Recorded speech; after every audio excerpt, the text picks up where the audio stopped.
Oh, let's do it. Mm-hmm. Hey. I should have had this already ready. Let me make sure we good on the YouTube side. No, my Yeah, yeah, yeah. got bad. We're doing it. Hold on. Let's see. All right, yeah, it's saying we cocked and ready and loaded. All right, we'll be right back. Let's do it.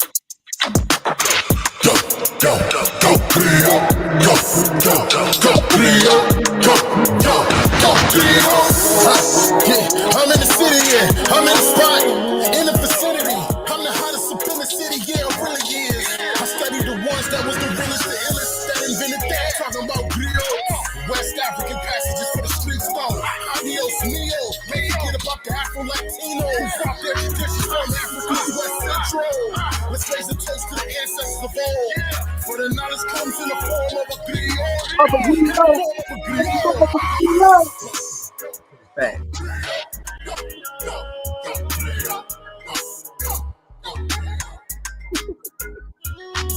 Come on, man.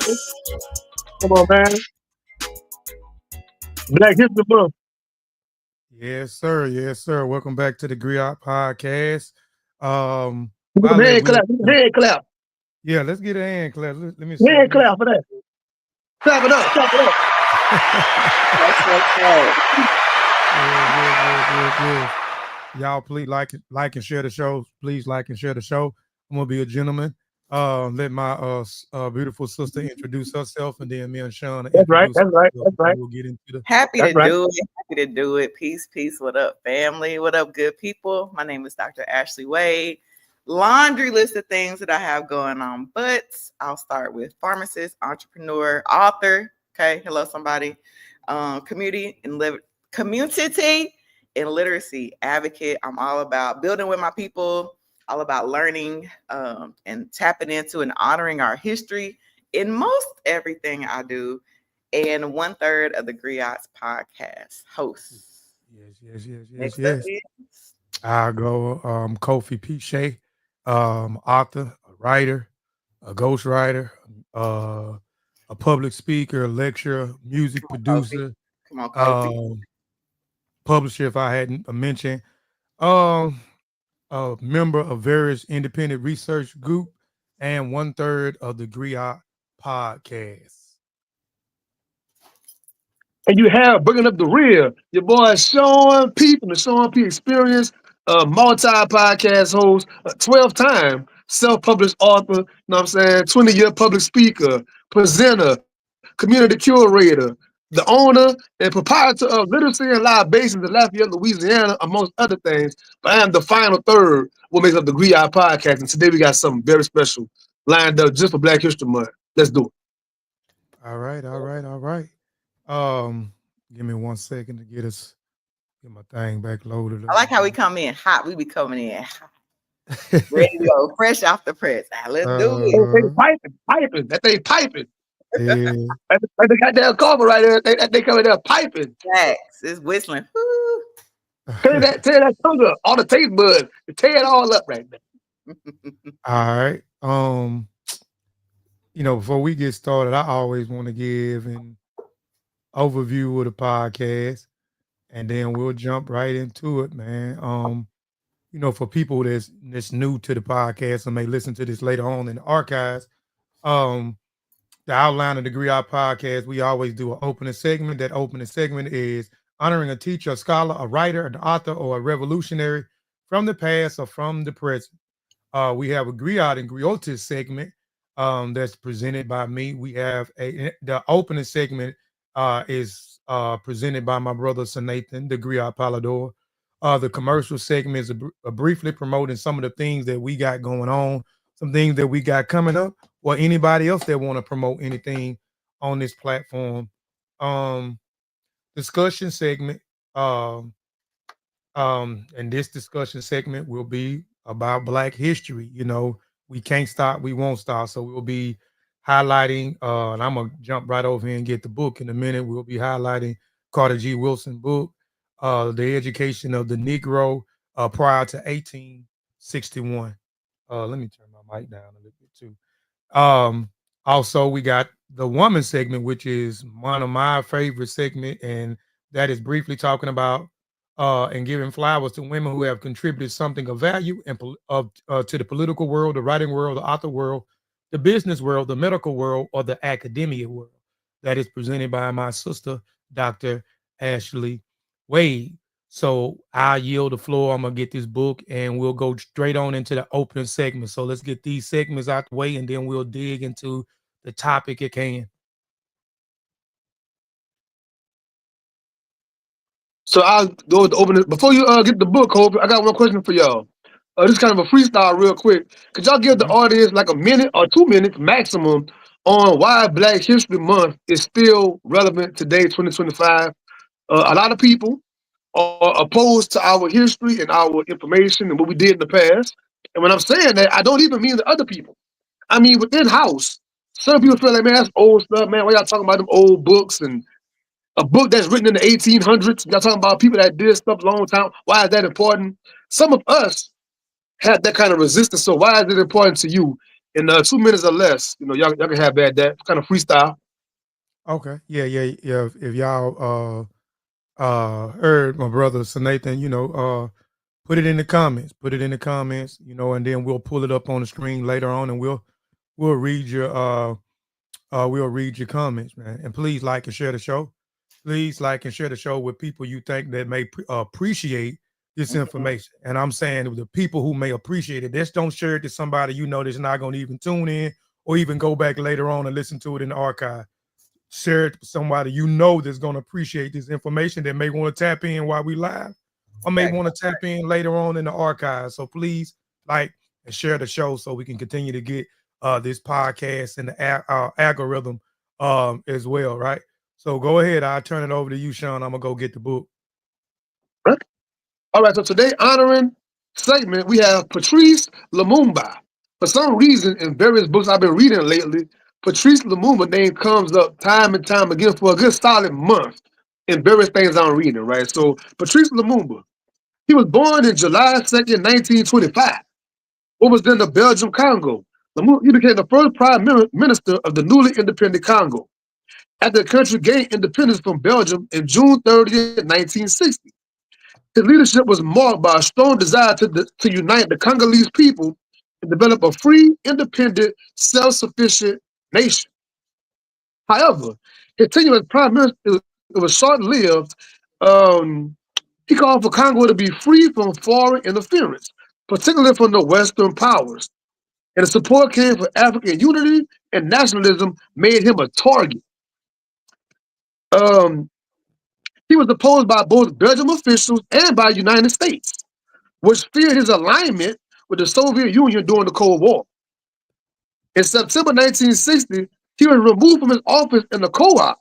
Now, in Kofi's recent book, Kofi goes into some of this stuff in Kofi's recent book. Go and check that book. Give him the title, Kofi. Man, I don't write so much these last couple of months, but it's the privilege to hold on. Yep, I can just get the book. Hold on. That's it. That's it. That's it. But Kofi breaks down what a co-op is. He breaks down different words that we hear in the certain things we are reading. We don't know what that even means. That book right there, you seeing it? Okay. Yeah. From privilege to genocide, the Hutu and the Tutsi, and its colonial rules. I've been writing so much, y'all. I've been in my bag writing. I be forgetting a lot of stuff I be doing real quick. Come on, privilege, right? So he was removed from his office in a co-op with the help of rival political figures and military forces. He was arrested, transferred to a secessionist region of Kantagea, and ultimately executed on July 17, 1961, under mysterious circumstances, air quotations, mysterious circumstances. His death was part of a broader geopolitical struggle involving the Cold War superpowers and Belgium's desire to maintain its influence in the region, right? His assassination remains controversial, with suspicion that the CIA and Belgian authorities was involved. Mm-hmm. Despite his brief time in power, Lumumba became a martyr for African independence and anti-colonial movements. He is remembered as a symbol of resistance against colonialism and imperialism. and his legacy continues to influence Congolese and African political politics of today. I want to say this: the Alphabet Boys.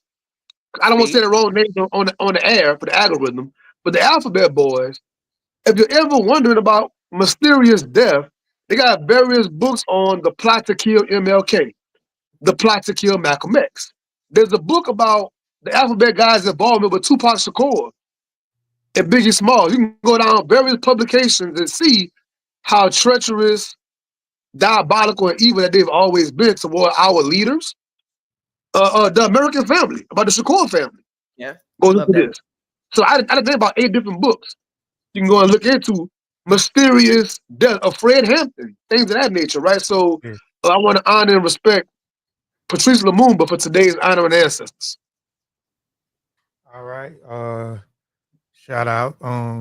Shout out to my brother for that. Y'all go if you don't know who Patrice is, please go look him up.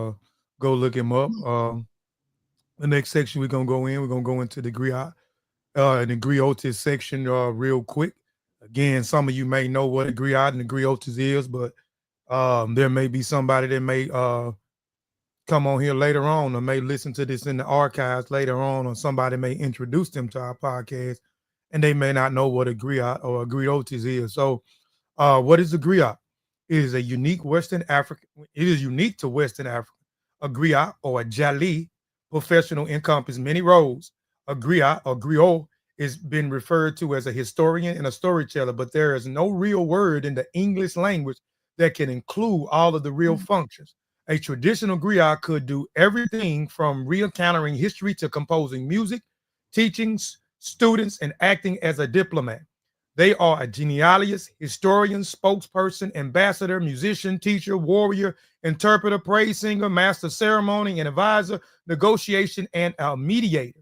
Not all griots or griot does all of these things, but these are all examples of functions a griot profession embodies. So keep that in mind, right? Because a lot of us, when some that are familiar with what a griot or griotis is, they always refer to them as a musician or they refer to them as a storyteller, but they function in so many different functions and so many different capacities. They are very important.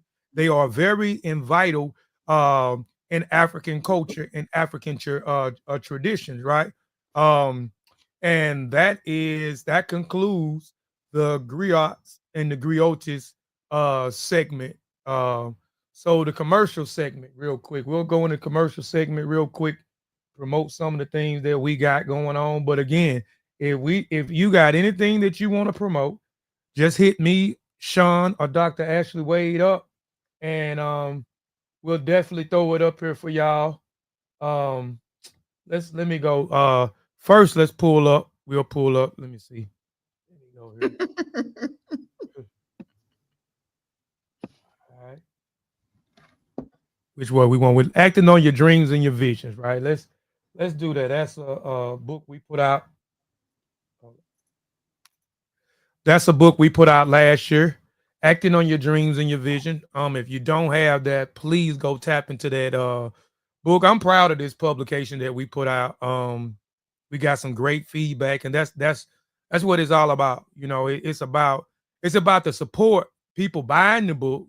You know, that's the great thing about it. But the most important thing is buying it and then reading it and then giving your feedback. It's cool to buy it. And we have people that support us and buy it, but never open up the material and read it or even give us any type of feedback. That's only how we able to continue to become great writers, you know, is through feedback. Whether it's positive or good, we'll receive it either way, right? So we got some great feedback for this book. So if you don't have it, or you don't understand how to activate your dreams and your visions, how to attract person, places, and things, when going into your purpose, how to go in certain niches, this is the book for you.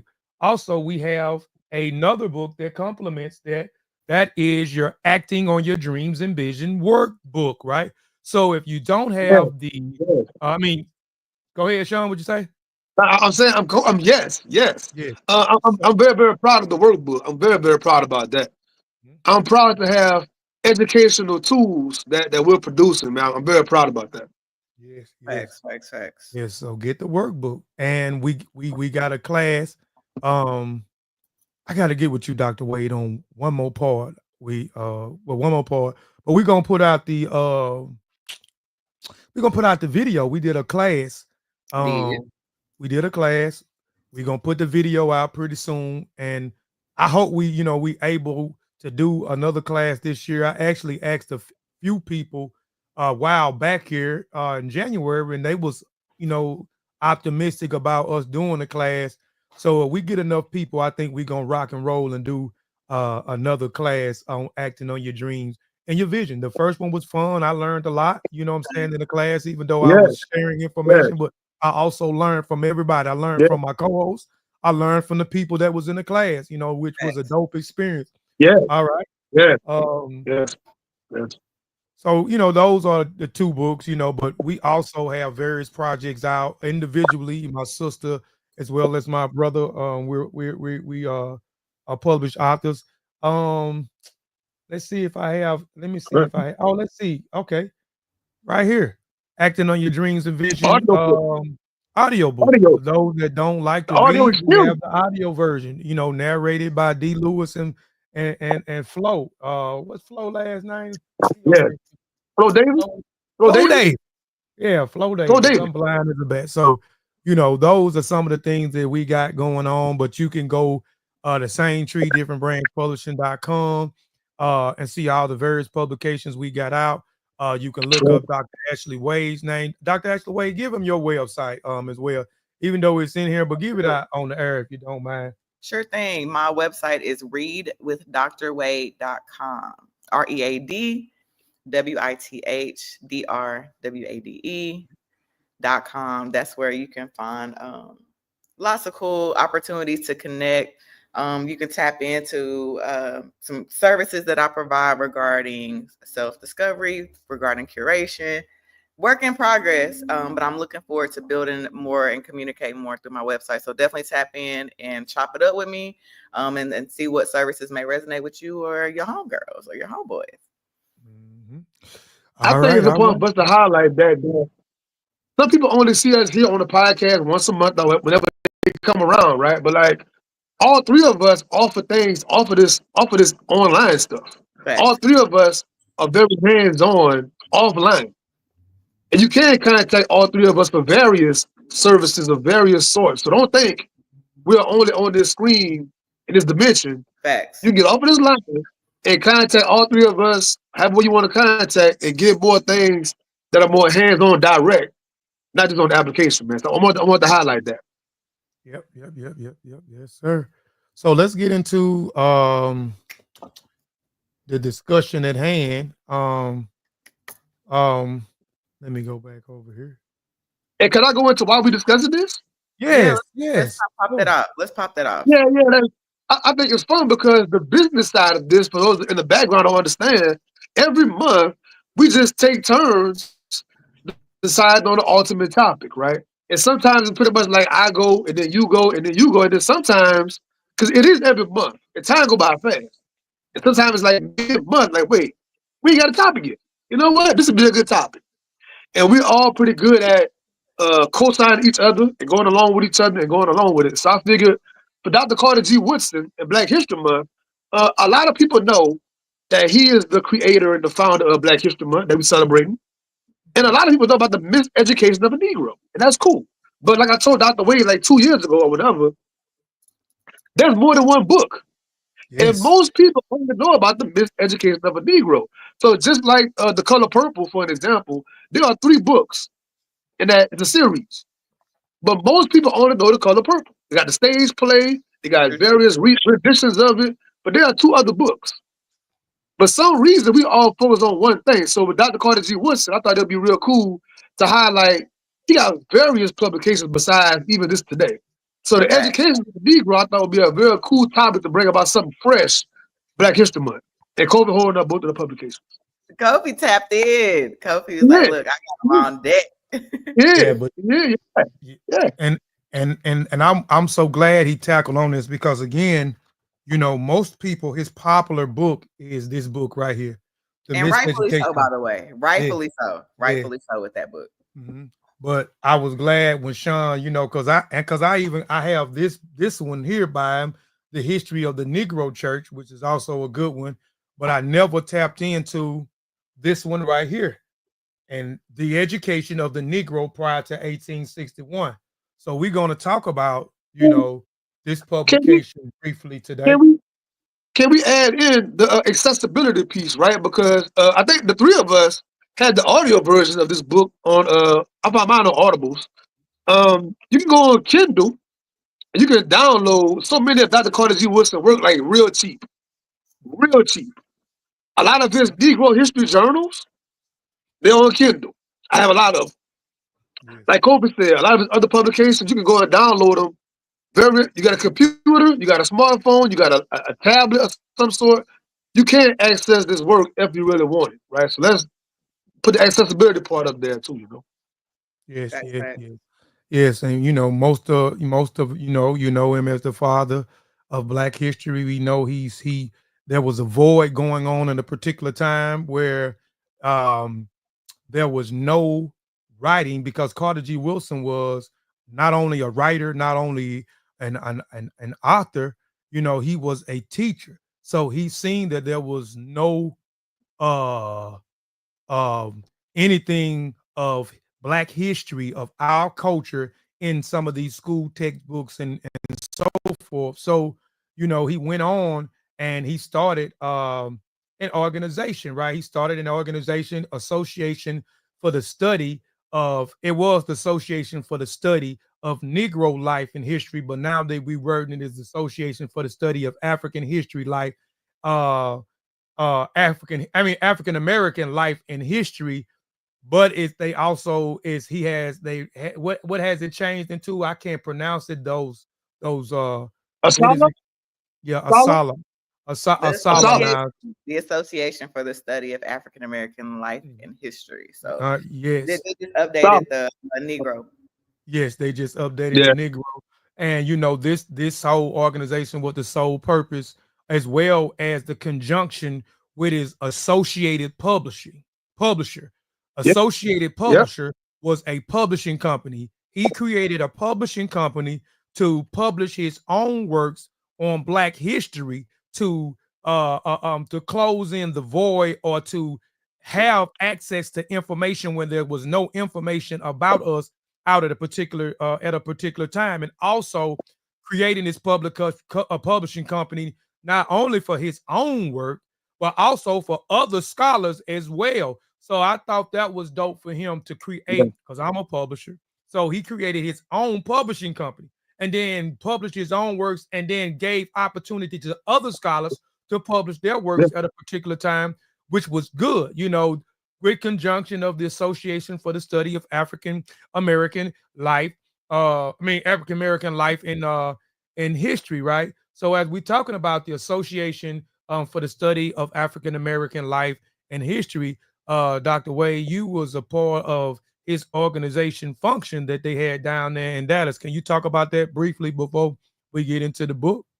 Absolutely. And I do want to say right before I get into that, we do know about a relationship between Carter G. Woodson and Zora Neale Hurston, especially coming off the Zora Neale Hurston Summit that we just went to in New York at Barnard College. So not only was he that type of scholar where he was into studying and having these very intellectual conversations about what was going on with African people, he was also interested and supportive of Zora Neale Hurston's anthropological work. And what she was doing was boots on the ground, going into certain communities and collecting and archiving their stories, history, and the lifestyle. Because again, going back to the whole point, everybody was trying to figure out like why the Negro was useful. Yeah. So, Zora had a hand in building out that narrative. Carter G. Woodson had a hand in building out that narrative so that people could see, not that they necessarily needed to see, but, we had to highlight some really neat and particular parts about Black history and Black culture. So I do appreciate their relationship because I think he funded one of her trips to meet Cujo. And he is the subject of Barracoon. So I just wanted to throw that in real quick. But ASALH is live and active in Dallas, the city of Dallas. We have an ASALH branch here, which is affiliated with the African American Museum. I am a member of ASALH. I was brought into that organization by my friend Matt, and our elders, the Pinkers, which we always talk about, who are the owners of Hidden History Tour DFW. Yeah, it's so much cool shit popping off here in Dallas, by the way. But recently we had a Heritage Bowl. So this is something that they do annually. They solicit middle school and high school teams of students, and they basically compete in like a trivia type game show situation where they have to know African American history. So they get information in advance. They study outside of the classroom to prepare for this Heritage Bowl, and they compete. So we have this dope video. We're gonna post it, whenever we get permission to release it. But it was so much fun to see the kids compete. The teams had like 3 to 5 people on each team, so it was neat to see them collaborate. So they got to answer questions. They also had like a picture component where they had to identify some historical figures, which was dope. And the beautiful part about it is we are taking the winners, the high school team that won the Heritage Bowl, to Memphis. So we're taking them on a Black History excursion to Memphis, Tennessee. And it just makes me proud to be a part of ASALH, a part of a group that's wanting to continue the study of African American life and history through our generation and the following generation. So yesterday we had a luncheon to celebrate Carter G. Woodson and the winners of the Heritage Bowl. So again, tap in. There's a national organization, so you can join ASALH nationally. And then you need to find if there is an available branch in your neighborhood, in your city, in your town. Tap in with them, because let me tell you something. Right now, it's full of elders. Elders been holding it down. Elders been trying to build. But what we need to do, our age group, it's now time for us to receive the baton and tap in, because we need to continue the programming and the curation to help bridge the gap. Because what's happening is the elders was tapped in. Our generation tapped in, but it's tapering generation per generation. You know what I'm saying? So it's our responsibility to get with these historic organizations and bring our talents to the front. Hello? So that we can build up ourselves and our community, especially these young people. Peace to everybody in the chat, man. Peace to everybody in the chat. So let's get into it, man. Again, Can I add something? Go ahead. Most definitely. No, I just want to add on like 20 seconds that we see things like today's program and think like that's back in the 1800s, back in the early 1900s. These things are not like static, like cement in time. They are still active, a lot of these programs. Right. You can still find Black Panther stuff active right now. You can look. You can find Buckets Garber, UNIA stuff still circulating right now. You can damn sure find Nation of Islam, find a call people right now. You can still find things that's still currently actively happening if you just look for it. Facts. So I want to make sure to highlight what Dr. Williams just said, man. Like, it's cool to read all this stuff and post it online and all that, but get offline once again and find out if they got any kind of thing around where you are, or even online, even in that regard, to find out what's actively happening right now in today's time. Facts. And tap in, because again, our elders, they holding it down. A lot of the members of ASALH, this current branch of Dallas, are in their 70s. You know what I'm saying? So if you think about it and how long they've been holding on to our history, and they've been holding it down, you know what I'm saying? And now they're looking at us, or they're looking for the opportunity to bring more folks in. So it's not some elitist type of organization. People would think that because Carter G. Woodson is a scholar, but it's not an elitist type of organization. We are just looking for more people to bring their ideas so that we can engage the community more, specifically in Black history. There's a lot of amazing nonprofits, a lot of amazing organizations, but specifically a history-driven organization studying history and African-American life. There's only really one solid place to tap into, and that's ASALH. Even if you join on a national level and you don't have a local branch, just to be able to tap in with scholarship, tap in and see what people are doing around the country regarding, uplifting Carter G. Woodson's name and his legacy, and then also being a part of what we can do, what we're doing now. Yes, most definitely. Shout out to Dallas, man. Like I said, y'all just have so much stuff going on. Y'all have so much stuff going on. That's why I be busy. Folks be like, man, Dr. Wade, you be doing this, you be doing that. I'm like, man, I can't, there's no way that I can tap into everything that's happening. That's the thing. There's so much going on. And so I just try to tap in, especially on the history and culture, volunteering, all that. There's tons of stuff going on. Yeah. And shout out. I can go and find out what's happening around you. Facts. In our last book last year, we talked about putting your face in the place. Get out the house. I know it's comfortable. I like being comfortable too. Wearing my little robe, wearing the slippers, all that. You got all your streaming platforms. I know it's cool, but get out the house sometimes and find some real people. Man, you got to. Yeah. Can't stop, won't stop. Ain't that what you said, Kofi? Yeah, that's sure okay. Well, with that can't stop, won't stop. Sure, the master with those days of play on words, but and like we said, we're giving it up. We to our ancestor Carter G. Woodson, and again, we're discussing, this book, The Education of the Negro Prior to 1861, not the miseducation of the Negro, but the education of the Negro prior to 1861. And I think there are many publications. This publication, let's get into it real quick. The book information, the Education of the Negro Prior to 1861 is authored by our ancestor, Carter G. Woodson. It was published, the published date for that book is 1919. This is when this book was published. The paperback count is 451 pages. This is this book. But there is another book of this with 400 and some pages on it. And I think that's why when we get into the audio link, for those who listen to the audio book is 9 hours and 14 minutes. Because when me and Sean was discussing it, we like to do the immersion reading where we listening to the audio book and reading the physical book at the same time. And so Sean thought it was gonna probably be like an hour. I presumptively did too in the beginning. So when he said I'm gonna get the audio book, I told him I got it. I already started the audio book. I was waiting on my book, so I stopped the audio book till I got the physical copy, so I can read the physical and keep up with the audio. And he said it was. I told him it was 8 hours, but I stand corrected because I had already started listening to it. It's 9 hours and 14 minutes. That's why the book. That's why it's 9 hours and 14 minutes, the audio book, because there is a version of 400 and some pages.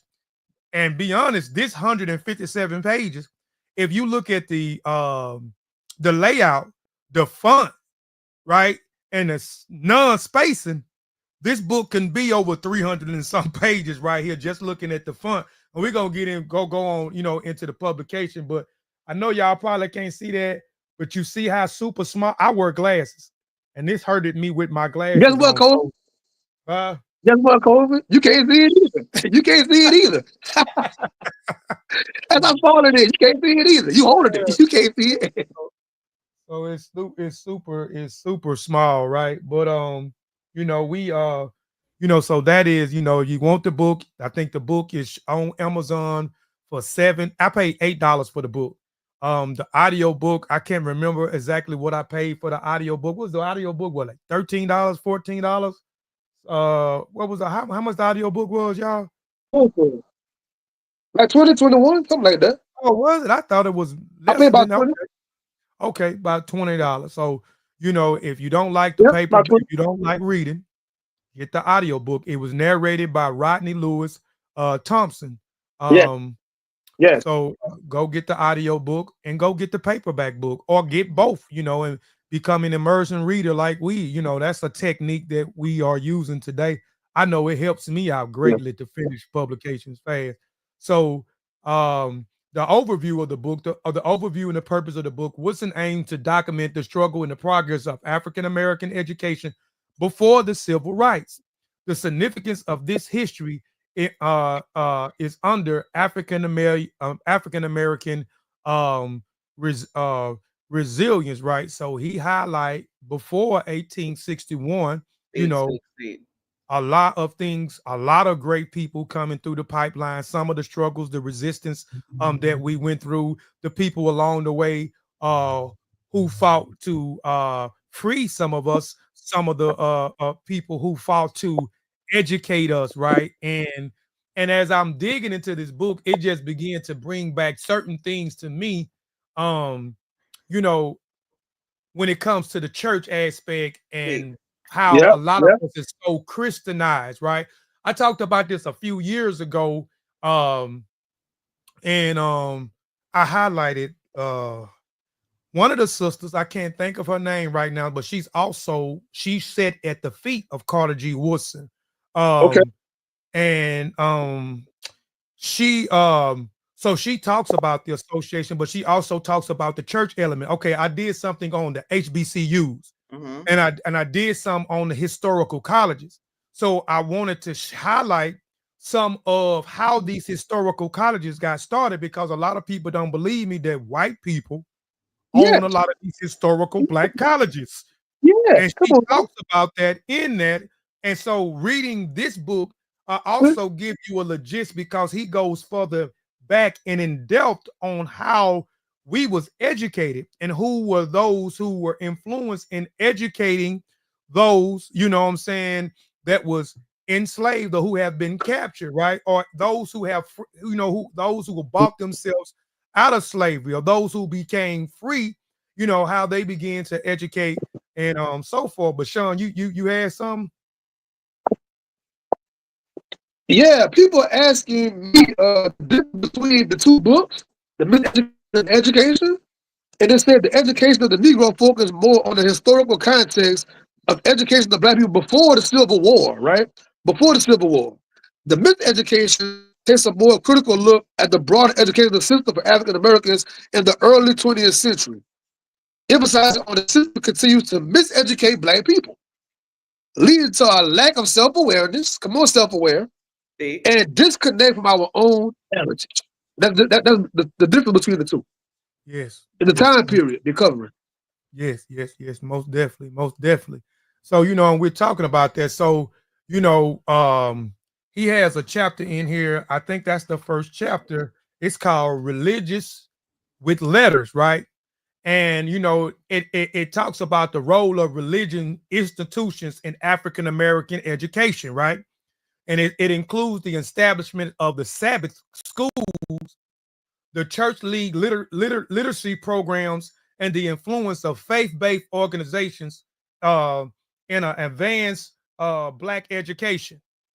Um, it also talks about how early black religion leaders learned to read and write through the clandestine means of community efforts and the abolishment support often used by Bible as a primary literary tool, right? So going back to what I was saying, like for us with the statement, like, and there's no plight, there's no slight, you know what I'm saying, to anybody who indulge in any type of religion, right? And I know a lot of us, particularly in my home state, or my state particularly, is the Bible Belt. So most of my people is Christianized. They is Christianized out. They are Christians.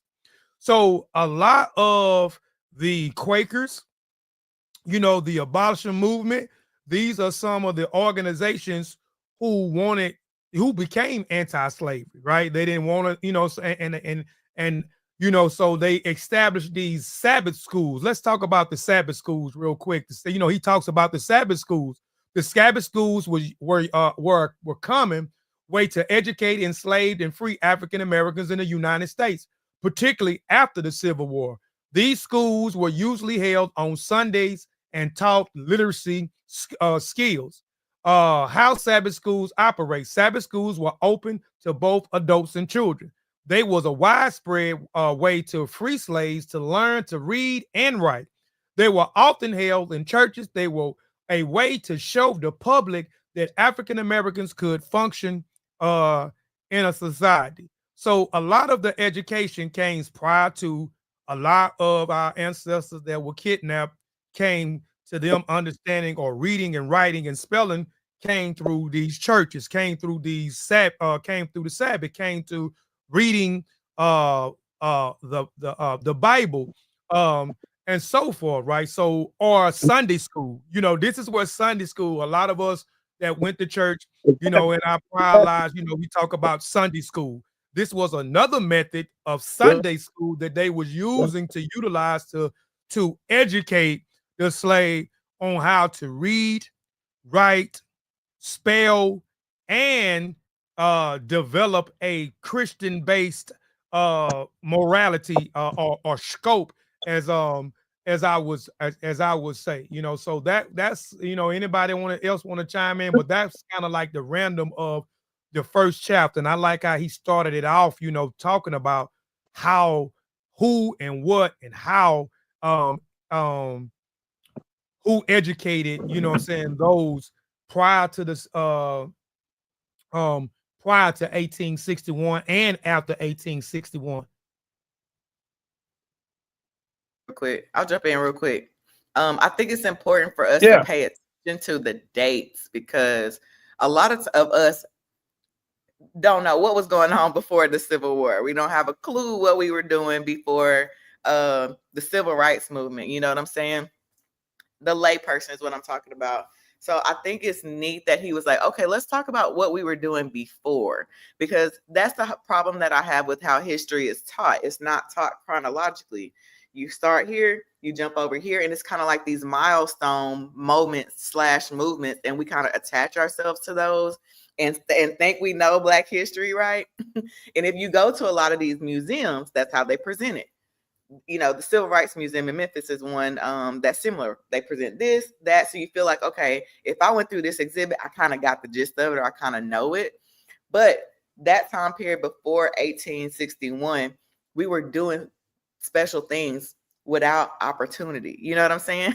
And that goes into a lot of what we did as far as creating schools. But before that, specifically talking about this chapter, going back to the point of indoctrination, especially when it comes to religion, it's been happening. It was woven into the foundation of our original education by white people. They were very, very serious about making sure that we were Christianized and that our moral compass was up to a particular standard. Because again, they talk about the abolitionists or the anti-slavery, the people who were anti-slavery. Okay, they may have been anti-slavery, but they were still conscious of wanting to lead us into a particular trajectory when it comes to religion and God, and how we saw that whole presentation. So I want to call that out. Like, that indoctrination has been there, and that's another thing that Carter G. Woodson was calling out, because he was like, really, they not talking about nothing. They luckily taught us how to read, so we did read on our own, but ultimately, like, their biggest focus was making sure that we worship the way that they did. Yes, and most definitely, he definitely highlighted that, and I think people get a better gist and a better scope of why we are particularly practicing a particular faith. You know what I'm saying?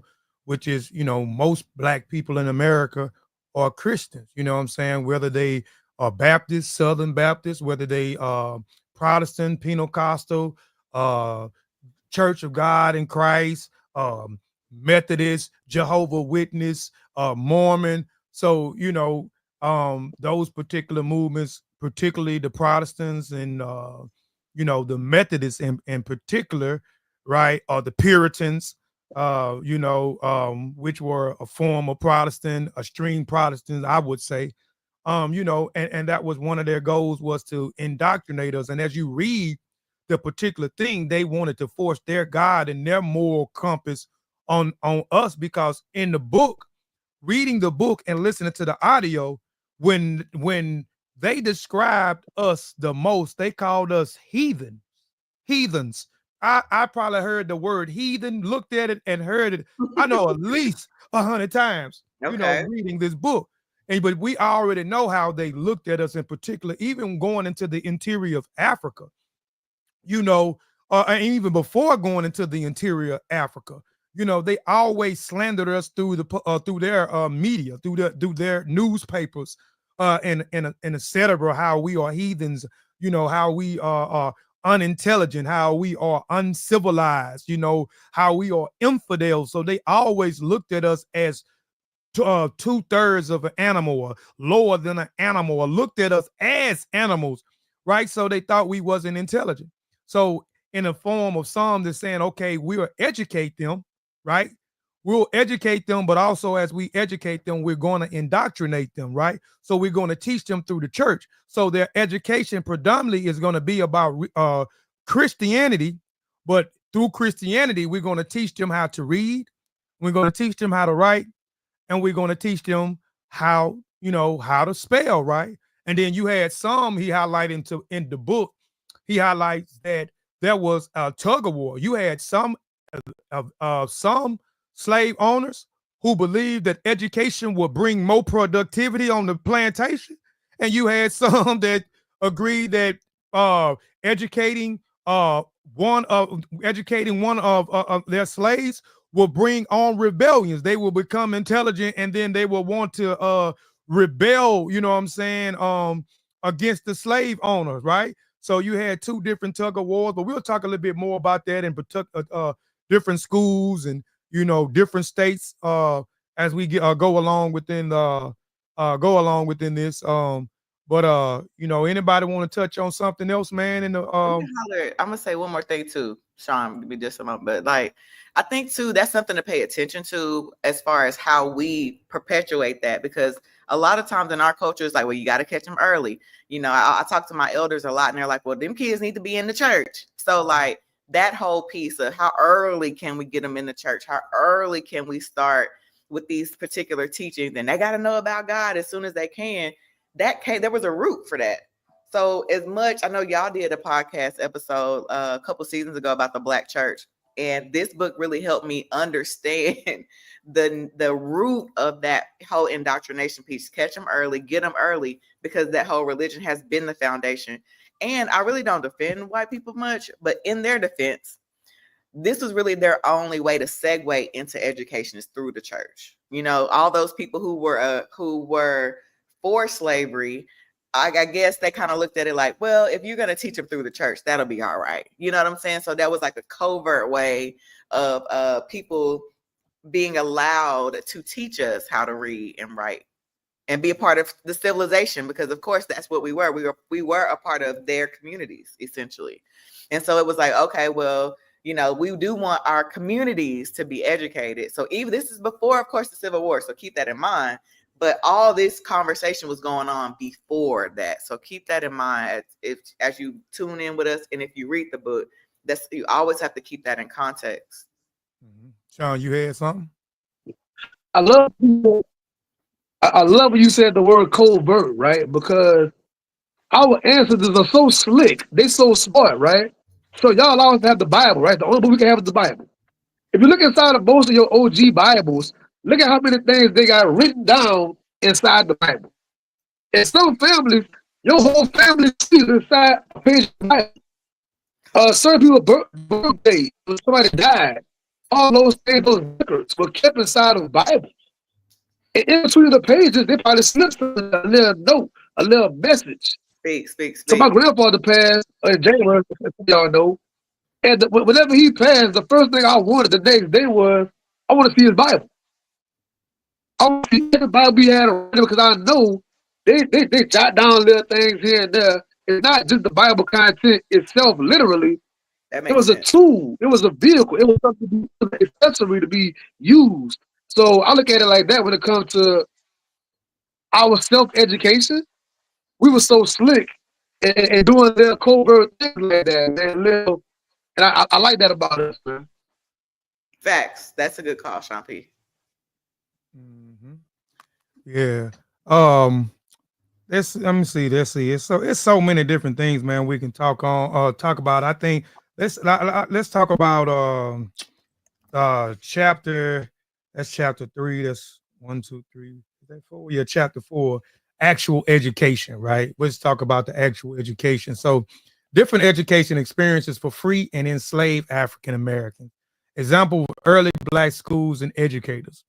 Black schools and educators include the African Free School in Philadelphia, the Brooks and James McCullen Smith, the institution like the Institution for Color Youth in Pennsylvania, highlighting the early efforts of Black communities to establish their own education and despite restriction laws, right? So these are some of the schools that y'all can look up again. The Bray Brook and James McCudden Smith Institution for the Color of Youth in Pennsylvania, and the African Free School in Philadelphia, right? He talks about some of those schools and some of those institutions in some of the free states, or some of those who were in some of the free states. The progress in African American education in the late 18th and the 19th century included the establishment of formal schools, the roles of religious institutions, and the efforts of abolitionists to promote literacy despite widespread resistance, right? Because, you know, as you read the book, you will see there were people that were for the education, and then there was people who resisted for the education, right? Because again, you had some thought that educating some of their slaves that will bring more productivity on the plantation. And you had some that saying, hey, if we do this, then, you know, this will create, you know, revolts. This will produce chaos. This will create less productivity on the plantation, right? And even as some of these schools was established, you know, he talks about some of the laws and some of the fines, you know, and even some of those who were educated, some of the Blacks who were educated, whether you were free or still on the plantation, some of the fines, you know what I'm saying, that you will be stipulated with, you know, for teaching another person how to read and write. So there was always different things they would try to do in different states that would try to block some of these schools that was popping up, or some of the people who was gathering to educate some of our ancestors who were kidnapped, right? The key points about the impact of American Revolution and Black education in Woodson book, Early Optimism, the revolutionary ideals of liberty and equality initially led some slaveholders to consider educating their slaves, believing it could contribute to more productivity and workforce, like I explained. Limited access. Despite this initial openness, most enslaved people still had very limited access to education, with only a small number receiving basic literacy skills. The backlash and repression and as anxieties about slave uprising grew, states began passing laws restricting Black education, leading to significant crackdowns on any attempt to teach enslaved people. Role of religious institutions. Some religions organized, particularly those with abolitionist learning, played a role in providing limited education to enslaved people, often through clandestine teaching practices, right? So those were some of the things, you know, when it comes to the education, the difference in education access between urban and rural. You know, there's a difference in between the education in the urban and the rural areas, including providing financial assistance, creating community-run schools, and the advocating for equal learning opportunities for African Americans. Role of mutual societies in support of education. Early Black schools in the city like Philadelphia and New York. You know, we mentioned one of the schools, the free schools. We mentioned the Bray School. Bray School, it was open in 1758 to 1760. These schools taught literacy and Christian principles to Black children. The Bray Associated Angelic Organization in London ran the school. So we talked about Bray. I mentioned Bray. Richard Allen, I talk about Richard Allen, right? I talk about Pan-Africanism. I talk about the Ethiopian church, right? I talk about the concept earlier. This is something I did a while back here where I talk about Richard Allen. I talk about how the Methodists and how he grew up in the Christian-based organization and was educated, and then they was outcast, right? You know, and they created something of their own, and then how the Ethiopian church and so forth got back to Africa the correlation between Pan-African ideology and the church. I talk about that, but he started in 1960 in the Mother Belt of AMM, so he was educated. That was another church that used this church as educating enslaved people. Absalom James School, it started in 1803 for the children of St. Thomas. Cyrus Buster School started in 1803, and its home at its home and Green and North 3rd Street, an institution for colored youth, which I spoke about earlier, founded by philanthropist Richard Humphrey to educate people of African descent. So those are some of the dates. Like she said, it's very important. Like Dr. Ashley Wade said about dates. You know what I'm saying? Throwing those dates out. So our people had been being educated, and there was schools up prior to 1861. We don't think that we began to start being educated until after 1861, but there was education. But doing all of this was the grooming and the education, again, of indoctrination, Christianizing, but also forming those schools, which we call the historical Black colleges of today. A lot of those historical Black colleges, a lot of our people was taught inside the churches, in the church halls, or in the church basements of the churches, and formulated into some of what we call HBCUs, which are owned by some white people and not, and some now, but it started out as them being the owners and proprietors of these institutions that were formed. Sean, go ahead. I'm sorry. No, you're good. The weather over here is real bad. So if my audio cuts sometimes, I apologize. I can't control the weather, right? But anyway, I love the topic about the urban Negroes versus the Southern Negroes, right? Because in the North, you have more industrialization. It wasn't really about being in the field, right? So the Blacks up there in the North, you're doing domestic work in somebody's house. You're around their house library. You're around their house records. They might even educate you to take care of their records. Some guys mentioned in the book, they were record keepers, learning mathematics, learning all stuff, and then guess what? You go back to your kids and teach them, back to the community, back to your family, your household, and now by proximity, you passing it on, right? Other Black people in those same areas, they are learning all these different, they're learning all these different secretary kind of jobs.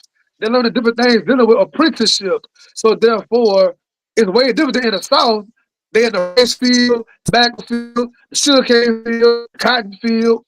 It's a way different situation. But up north in the urban areas, you driving somebody with the horse and carriage, you learn a different skills about how to make shoes and all these things, and you're able to get money. And so some of that early Black middle class, these people learn these skills and trades outside of being on the plantation, right? So that was a very standout chapter to me in the book, a very, very standout chapter about the urban education and what they learned and picked up by proximity.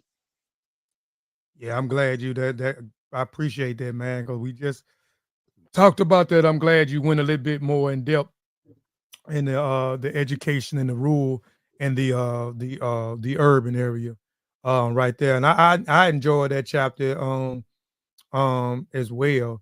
But then also too, Sean, it talks about, I think you calling out a very big point there, which is what you were saying earlier.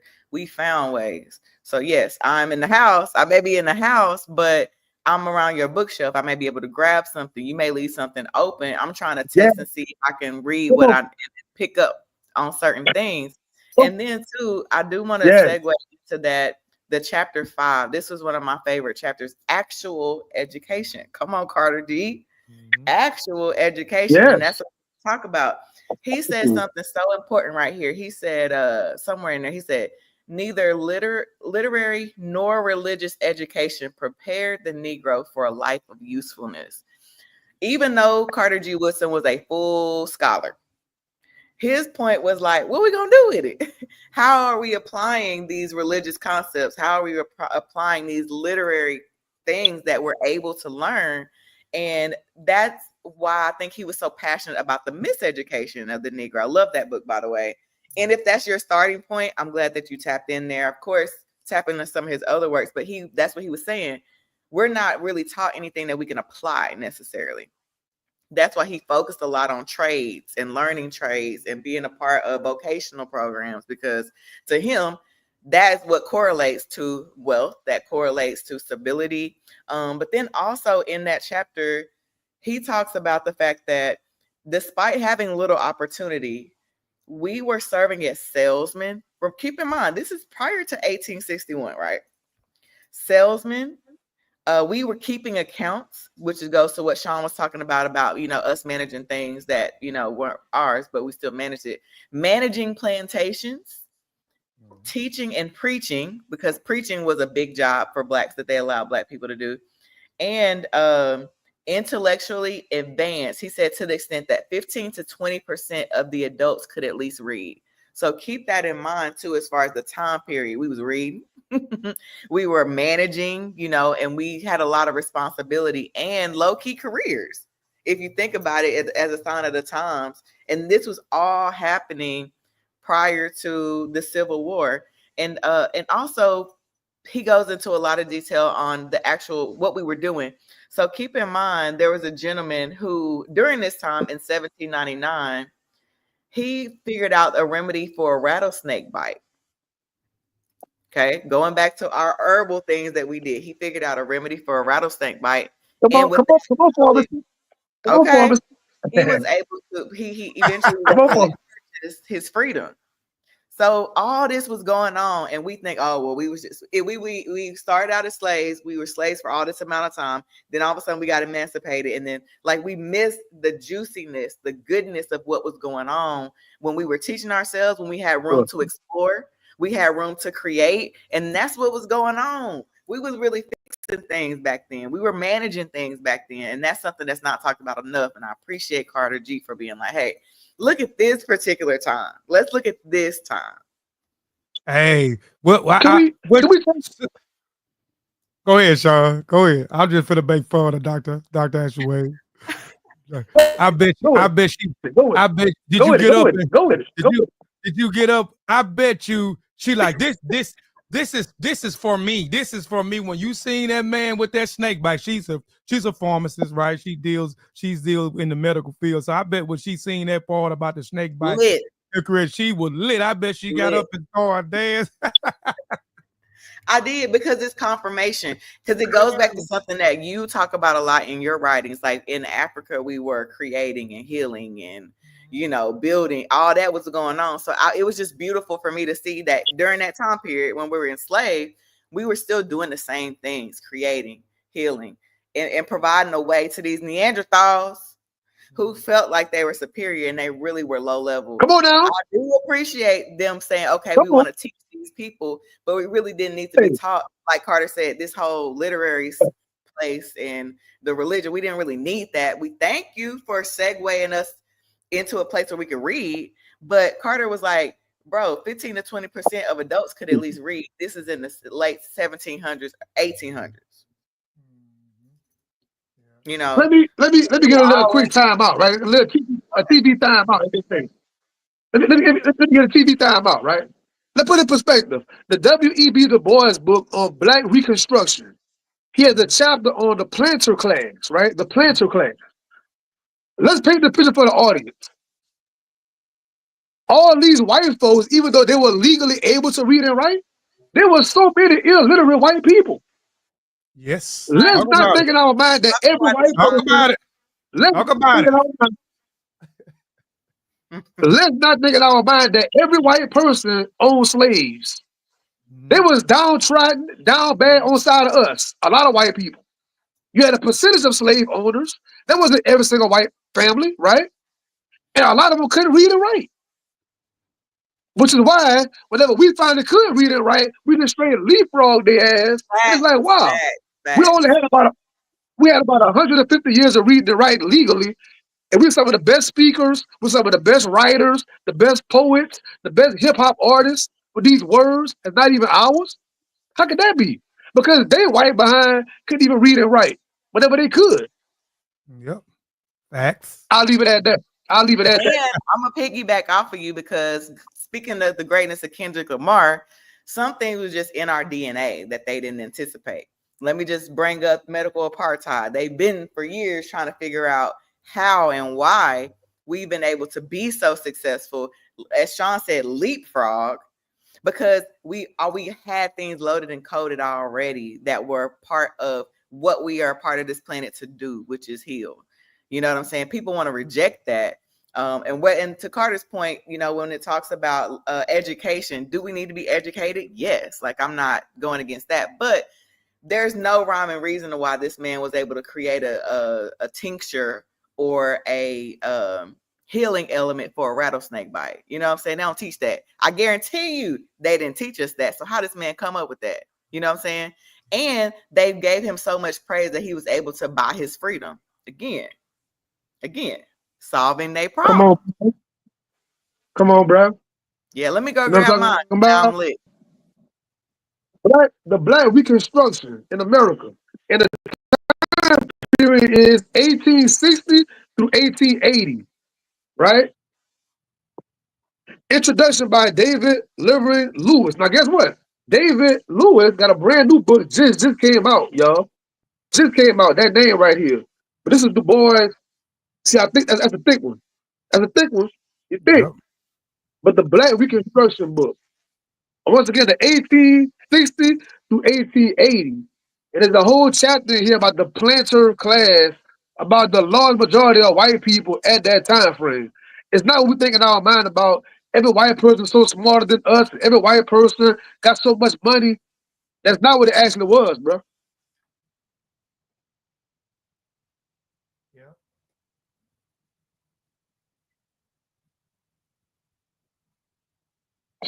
Appreciate that. I like that name too. What is it called? Get Black with Me. That was the name. The guy I just threw up. Get Black with Me. Yeah. I like the name. Why Dr. Wade get the book? Let's go to chapter 10, man. Learning in spite of opposition. Right. So I love it. I love that chapter. Yes, I love this chapter too. The secret schools and covert learning efforts, including reading groups and clandestine gatherings in church, homes, and fires, where African American defied prohibition against literacy to educate themselves and others. I'll stop right there because again, there was resistance. You know, when this movement they started educating, they started doing all type of things to stop people from gathering and educating, and some of these people in these churches, and even when some of these schools were formed, underfunding them, not giving them funding, or finding out ways to shut the schools and so forth down, right? You know, they still was able to figure out a way, you know what I'm saying, to move forward, to do whatever it is they had to do to continue to educate themselves and continue to share what they have learned with their people and educate them. Notable African-American scholars and their contributions, including individuals who overcame barriers to gain education and later play pivotal roles in advocating the equal learning opportunity of racial uplift, stories of perseverance and self-education, right? Some of the education, the transplant from free slow, well, some of the women, well, let's stop right there. Let's just stop right there. Let's stop right there. Well, no, we'll go a little further. The impact of the Great Migration from to the free states. So we're talking about some of these free states and some of these schools that we talked about, like the Free School of Color, right? So you start to see an increased access to education in free states. African Americans had greater opportunities to attend schools, bibbited often to segregated or underfunded institutions. Cited like Philadelphia, New York, and Boston had established schools for Black children, such as African free schools. So we talked about the school in Philadelphia, but there was a free school in New York. There was also a free school in Boston, right?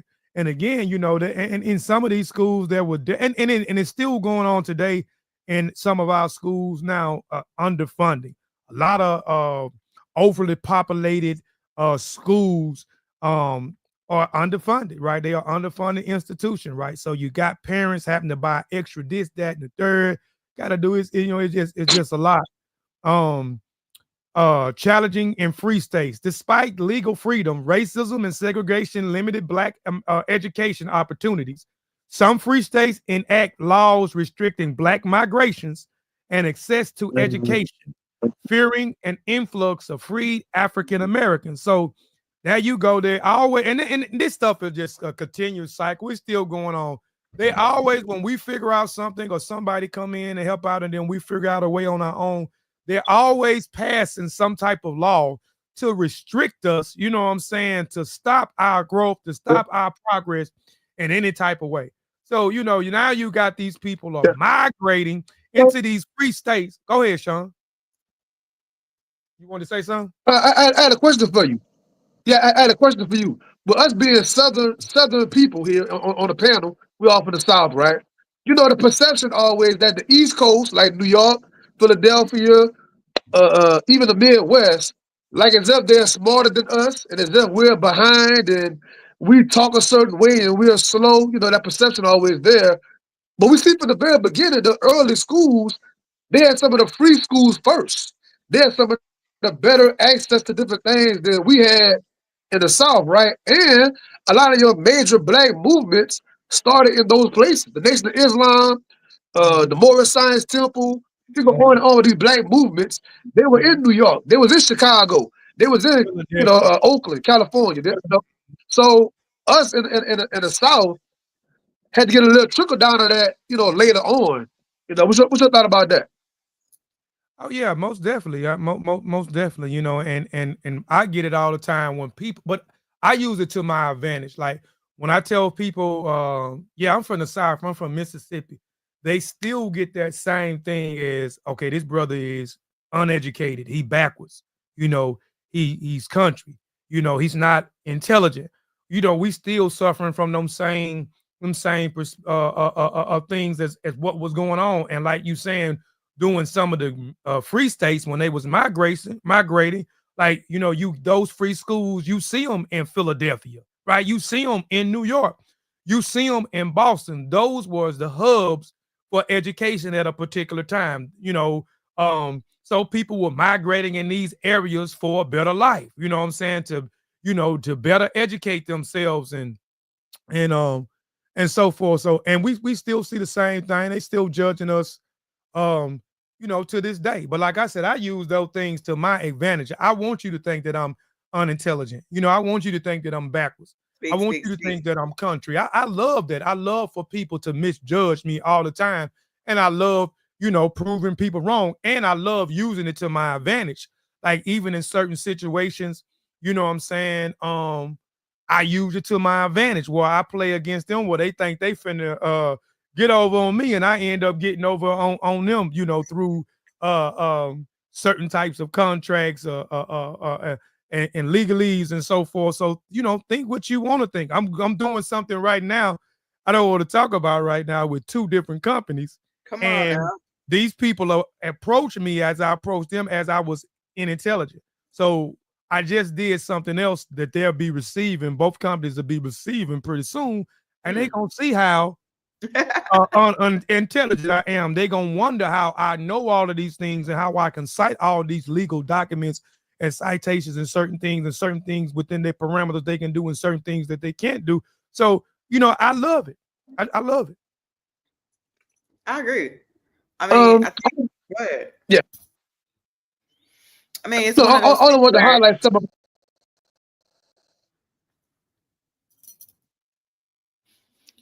That's a big misconception. I think the misconception is, like Kofi said, like we're slow, and it's not the case. And we're starting to reveal that to ourselves. You know what I'm saying? But Get Black With Me is saying this in the comments, like they learn how to sew and carpentry in elementary schools in DC.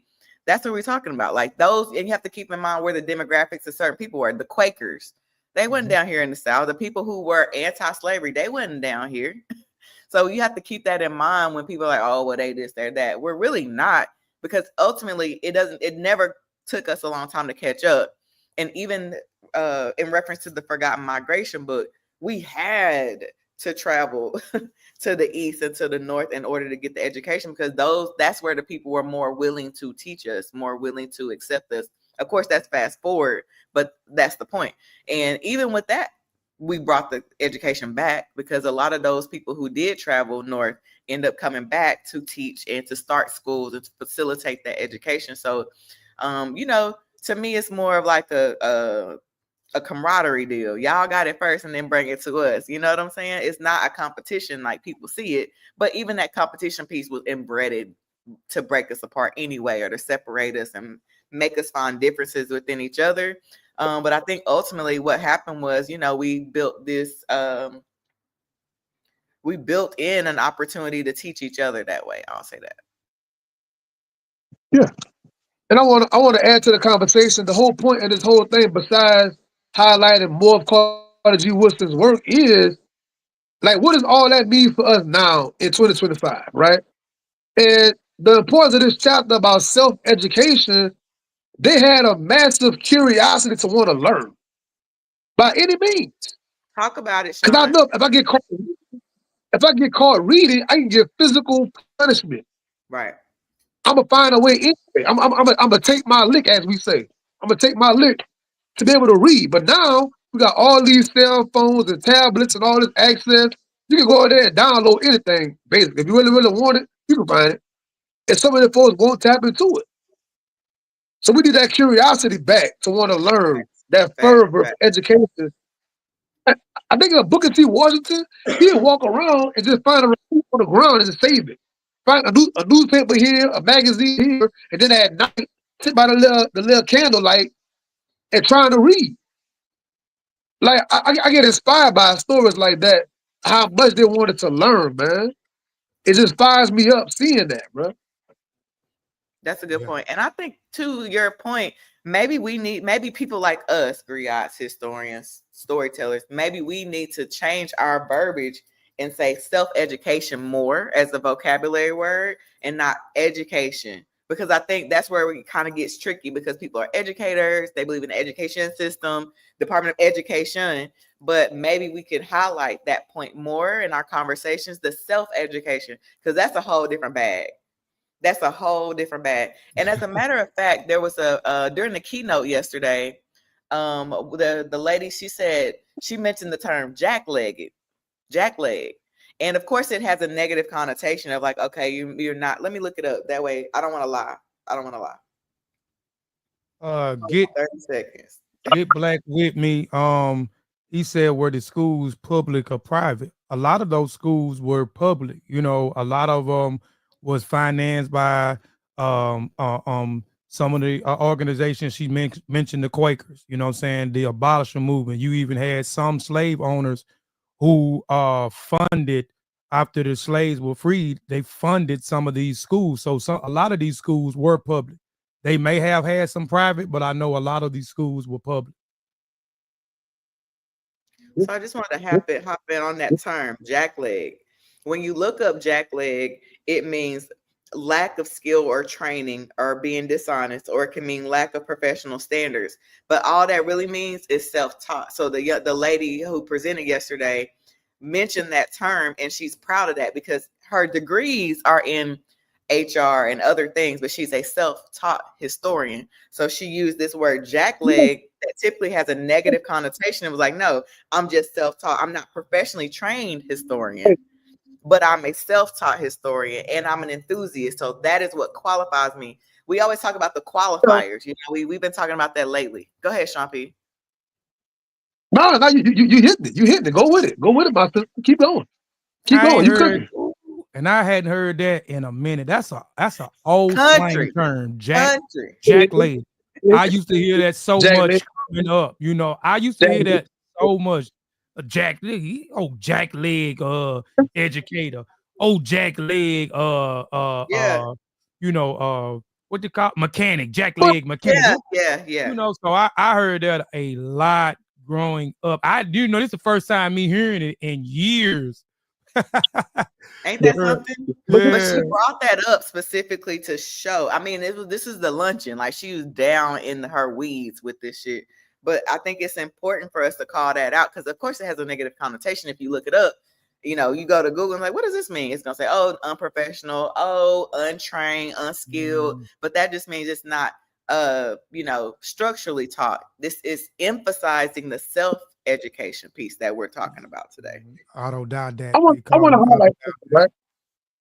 Yeah, I will say that. I love words. I love the autodidact. I love that particular term. The same thing, self-taught, right? But a person, our brother Kofi, right here on the line, Kofi, right?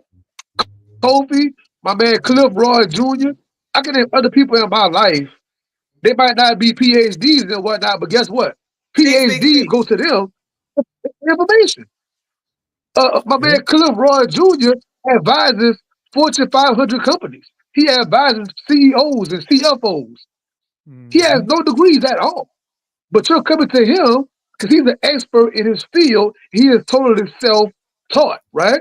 I'm a psychology major as far as by my trade. I've been studying African American history way longer than psychology.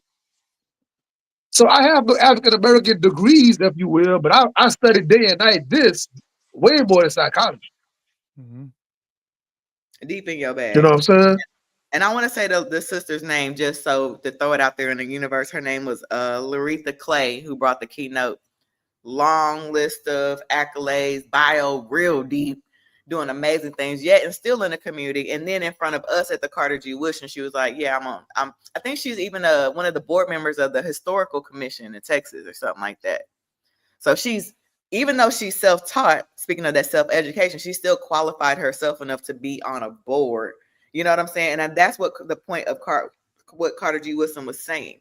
We get farther with our self-taught piece than we do being a part of these institutions. We get way farther. And just like you mentioned, your friends, now they can be millionaires. They ain't got no degree. My good friends, I got the history Griot undergrad, doing amazing. Mr. Inspire, no degree, heavy on his business bag. So again, we do get farther with our self-education, which is what Carter G was trying to say this whole time. But we can't not talk about this. I'm sorry, I apologize. Let's do it right now. For those that don't know, I'm gonna take it slow. On TikTok, there's something going on right now called Hillman Talk. Hillman Talk. Go look it up, hashtag it. There are African American professors on TikTok teaching their courses for absolutely free. I'm gonna say it again, real slow. There are African American professors of various genres. They are teaching their curriculum on TikTok for free. So yes, all these folks trying to ban our books, ban our information, as Black folks have always done. We're gonna find a way to go around it. They're on TikTok. You can download their syllabus.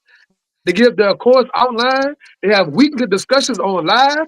They have YouTube videos. They have video lectures. I'm on there every day.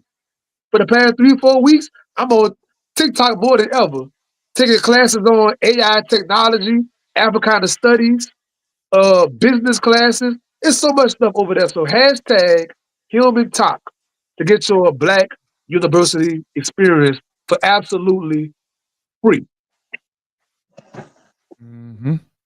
Talk about it. Yeah. So we about an hour and 22 minutes in.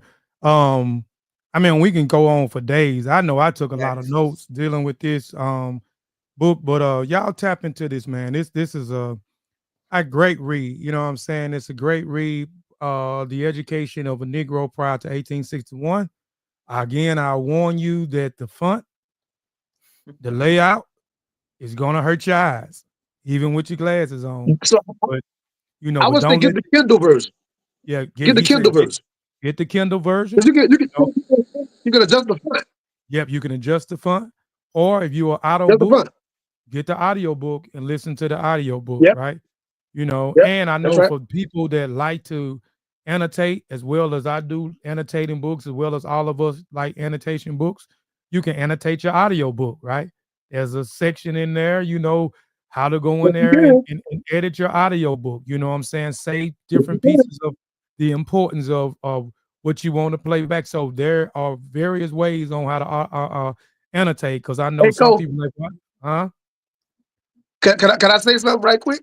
Yeah, you good. I got really excited when I found it. So if you don't know, let's have a little class on Kindle. You can go on your Kindle. You can highlight whatever, a paragraph, whatever, right? You can copy and paste it and put that in your actual Google Docs, Yep. Microsoft Word, whatever you keep your Mhm. documents.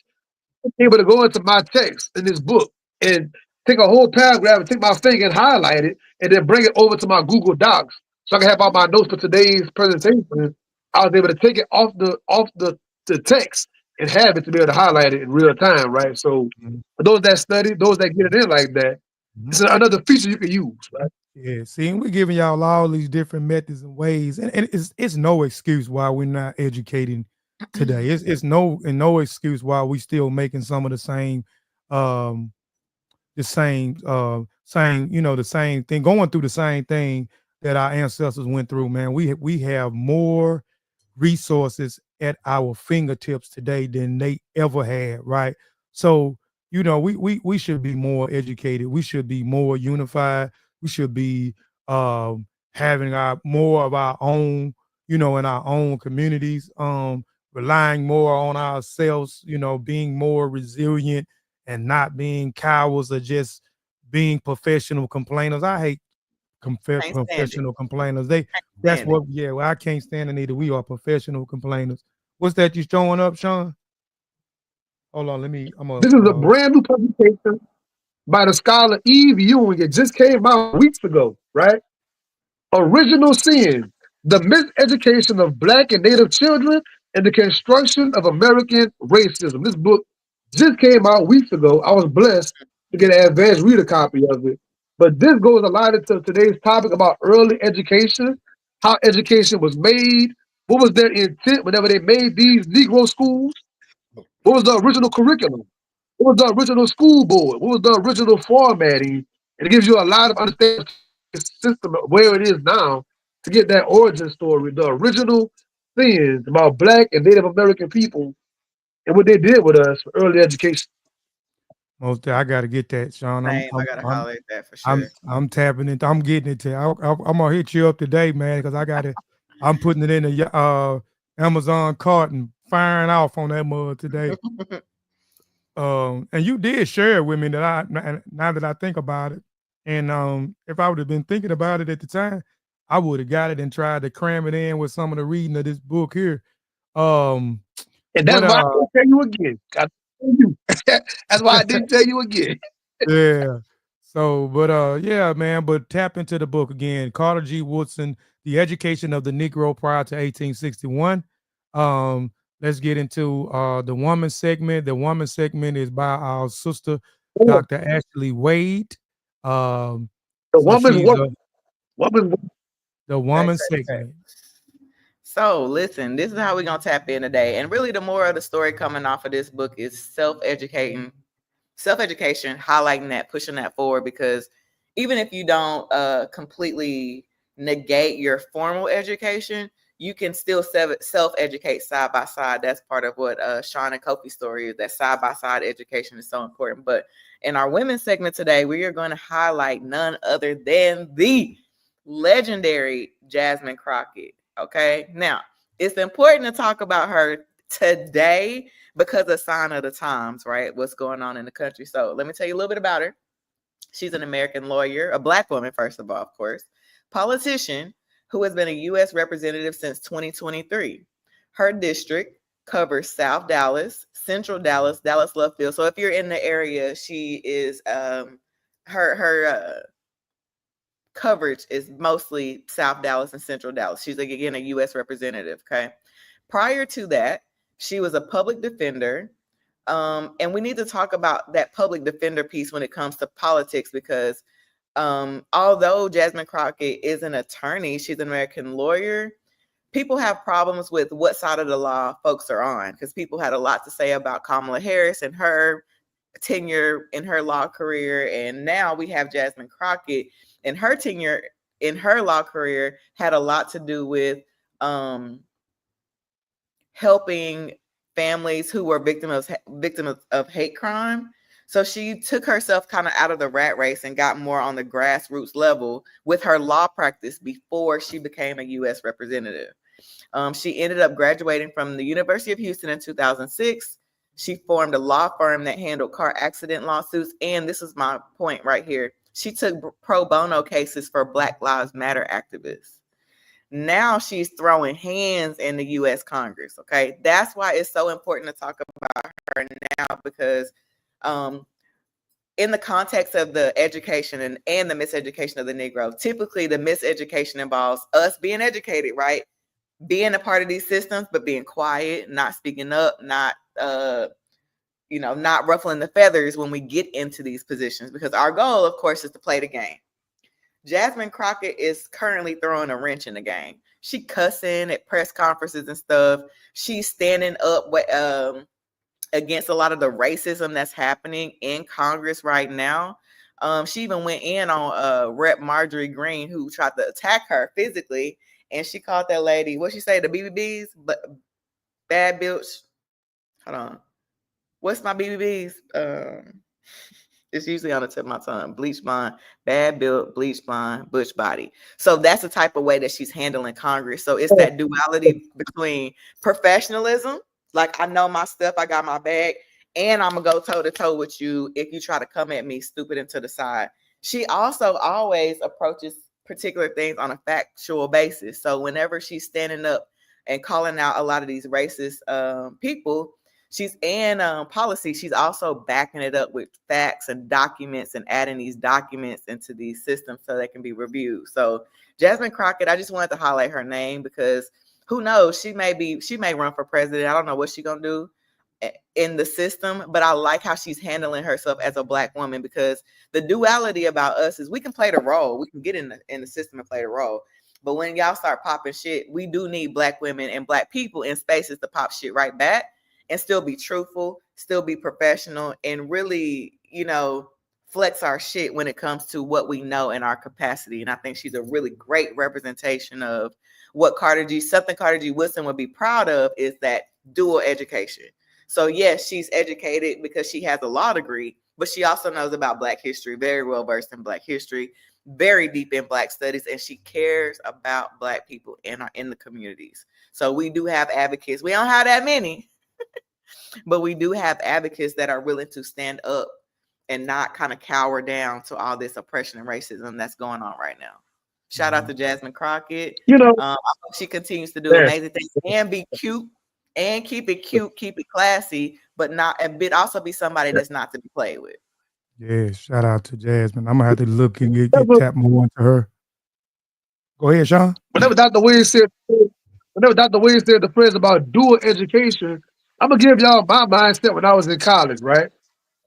So in your course reading, any given week, it might say read chapter 7 and chapter 11 for this class this week.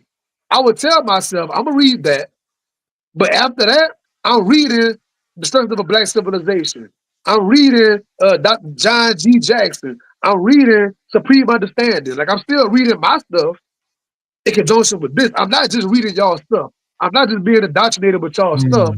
I'm still tapping into our history, our people, while I'm reading y'all stuff. Yep. And I did all 6 years. I did 6 years of that. Yep. And that, to me, that drives the impact, because they only expect you to know what they teach you, right? They don't expect you to know more than what they teach you. Yep. So I mean, let me tell you what else I did. She is a active threat in the U.S. Congress right now. They're afraid of her. They don't know, because they can't control her mouth. They don't know what she's gonna say, and she's smart enough and very well versed in facts to throw a stone at the glass and then stand up for herself and be like, okay, and who gonna at me? Who gonna come back at me? She's definitely giving folks a major challenge. Now, I don't know how that's gonna play out politically, because politics is politics, but at least we haven't seen a badass Black woman in Congress like her in years that's willing to say, to step up to the plate as in the perspective of fighting. I mean, we have Maxine Waters that was like, look, I'm reclaiming my time, but Jasmine Wees she got her boxing gloves on. And she's not playing with these people. And that's a good thing for people to see, because they're probably like, oh, we haven't seen a Black woman like that before, because you want to look at Kamala.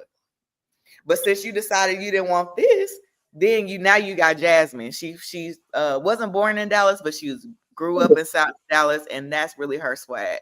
So they got a real South Dallas woman in Congress. So I definitely wanted to lift her up, give her flowers. She's again doing incredible things, making waves, and she's gonna be historical. Most definitely, most definitely. All right, then. Well, that concludes this episode, season 3. Season 3. Wow. Episode 2, Black History Can't Stop, 3-piece, Won't Stop. Right. The 3-piece, right? man. 3-piece, Oh. 3-piece spicy, baby. We appreciate everybody Back to the that food. tuned in. Yeah, we had a lot of people that tapped in. We appreciate you, those who stayed the duration of time, those who stayed for a few minutes, those who stayed for 30 minutes. We appreciate y'all. We appreciate those who gonna look at this later on in the archive. And if you if you appreciated this information, after we log out to here, share it with somebody so they can tap into it later on or later on in the week, and check out the podcast because this was a great topic. I enjoyed the discussion with my other host, Dr. Ashley Wade, and my brother Seanathan the Griots Polidore. We'll be back again. I'll be back again at 6:00 p.m. for my Warrior Scholar Show. I'll be interviewing for my Black History series Queen Jasara, who is a RBG hip hop / reggae / community activist / actor. She's a actor. She's been in a couple of movies as well. So I'll be tapping in, interviewing her at 6 p.m. on the Warrior Scholar Show, man. On that note, man, we out of here. We appreciate y'all. We'll see y'all back here next month on the Griots and Griots podcast. Peace. We gone. Peace and love. Go, Griots. Go, Griots. Yeah, I'm in the city, yeah. I'm in the spot, in the vicinity. I'm the hottest up in the city, yeah, it really is. I studied the ones that was the realest, the illest, that invented that. Talking about Griots. West African passages for the streets, though. Adios, Neos. They forget about the Afro-Latinos. Stop their traditions from Africa's West Central.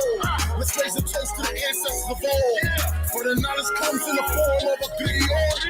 In the form of a griot.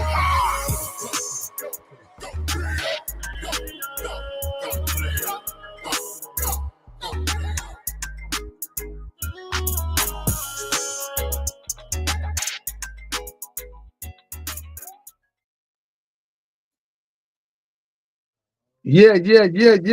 Thank y'all very much for saying yes, man. Thank y'all for saying yes to the topic.